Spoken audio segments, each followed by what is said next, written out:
यानंतर आपण थेट जाणार आहोत सुधाकर बडगुजर यांच्या पत्रकार परिषदेकडे. हा शुद्ध हेतू होता आणि म्युन्सिपल कामगार सेनेच्या वतीने मी दिली आहे. पण ते म्हटले नाही, मी सहज बसलो, मला काही ते तसं माझ्या लक्षात नाही आलं. पण ज्यावेळेस गाडी बदल त्याच वेळेस माझ्या मनामध्ये शंका आली की कुछ तो गडबड आहे आणि ते 2 दिवसात रिॲक्शन आलं. तुम्ही राऊत साहेबांच्या अत्यंत जवळचे होते आणि तुम्हाला त्याचा कॉर्नर का करतो माहित नाही. ते मी सुद्धा कारण शोधतोय, मी सुद्धा शोधतोय.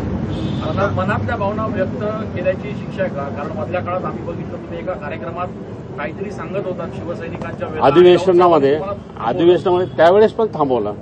त्यावेळेस मी त्यांना क्रॉस करू शकत होतो, उत्तर देऊ शकत होतो. पण मी नेते म्हणून त्यांचा आदर केला आणि मी त्यांचे माझे ऋणानुबंध आहेत, आजही आहेत, उद्या राहतील, मागं आहेत. तो विषय वेगळा. परंतु कुठे ठिणगी पडली हे मलाच कळत नाही. मी संभ्रम अवस्थेत की असं शॉकिंग का झालं बा. मुख्यमंत्र्यांना भेटला ही चूक केली असं तुम्हाला वाटतंय का? मी चूक नाही केली. मी कर्मचाऱ्यांची बाजू मांडली. मी अजिबात चूक मान्य करत नाही.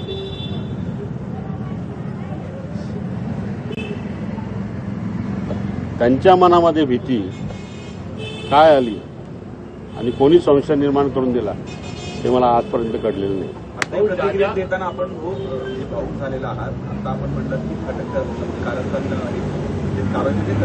आहे, नाशिकमधून झाली का मुंबईमधून झाली? नाही, हे कारस्थान कुठून झालं माहीत नाही ना.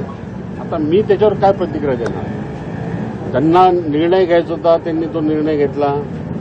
आता मी माझ्या पद्धतीनं आमच्या सर्व लोकांशी बोलून काय निर्णय घ्यायचा योग्य वेळी योग्य भूमिका मांडेल. तुम्हाला अजूनही असं वाटतं का ही हकालपट्टीचा जो निर्णय घेतला तो मागे घेण्यात पक्षासोबत नाही, ठाकरे कुटुंब आहे. एकदा निर्णय घेतला तर मागे घेत नाही आणि मला अपेक्षा पण नाही तशी मागे घेतली. एवढी तडकाफडकी हा निर्णय घेणं, पत्रकार परिषद सुरू असताना राऊत साहेबांचा फोन येतो आणि सांगतात की बडगुजरीची हकालपट्टीची घोषणा करा. मी प्रेसला गेलो नाही म्हणून त्यांनी माझी हकालपट्टी केली. आणि तुम्ही बघतायत मी नियोजित दौऱ्यात होतो आणि मी काल त्यांना सांगितलेलं होतं की मी उद्या प्रेसला नाही. उद्या प्रेसला मी सांगितलं होतं, जिल्हा प्रमुखांना सांगितलं होतं. अजून त्यांचं जे सर्व इथं काम बघतात त्यांना पण सांगितलं होतं की उद्या मी प्रेसला नाही, गैरसमज नसावा. ते तू उद्या म्हणाल की तुम्ही प्रेसला नाही. आता आपण भाऊ अजून वेटेंटवरची भूमिका घेत आहे. त्याआधी भाजपमध्ये इंटरनल आपल्या पक्ष प्रवेशाला विरोध होते. मग त्यांनी एवढं थैताट करण्याचं काही कारणच नाही ना. ज्याला पण मी अजून तर माझा निर्णय केला नाही. ज्यांनी कोणी प्रेस घेतली मला कळलं ते, पण एवढं काही कारण नाही ना. काय कारण एवढं? वादळ येण्यापूर्वीच तुम्ही जर लाटा मोजताय त्याला काय समजेल? भाजपमध्ये वादळ येणार आहे. भाजपमध्ये वादळ येणार आहे. मी अजून माझी भूमिका स्पष्ट केली नाही, पण योग्य वेळी योग्य निर्णय घेतले. पण मला हे सांगायचं आहे की हा जो अन्याय झालेला आहे तो जनतेसमोर यावा, जनतेला कळावं, शिवसैनिकांना कळावं, यासाठी मी आपल्याशी आज बोलतोय. शिवसेनेमधनं आतापर्यंत जे लोक बाहेर पडले त्यांनी अंतर्गत गटबाजी आणि वरिष्ठ लक्ष देत नाही, अन्याय करतात असा आरोप केला आहे. आपली आज हकालपट्टी झाल्यानंतर आपली पण तीच भावना आहे का जी आतापर्यंत होती? सगळी इथं गडबाजी वगैरे सर्व मोडीत काढलेली होती. इथं काही गडबाजी वगैरे काही नाही.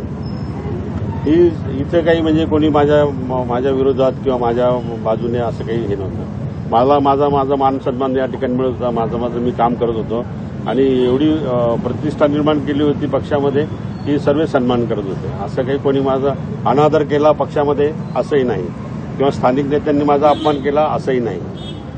मी स्थानिक नेतृत्वावर कधी नाराज नाही आणि मला जी कारवाई झाली, जी कारवाई केली त्याची खंत जरूर आहे.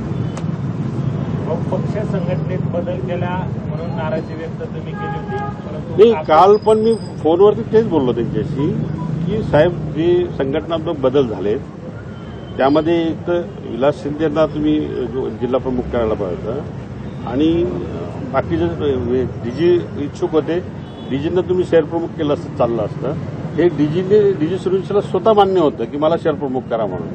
बरं, जिल्हा प्रमुख झाल्यानंतर सुद्धा त्यांनी विलास शिंदेची जवळ जाऊन सांगितलं की बरं असं असेल अण्णा तर असा बदल केला तरी चालेल मला.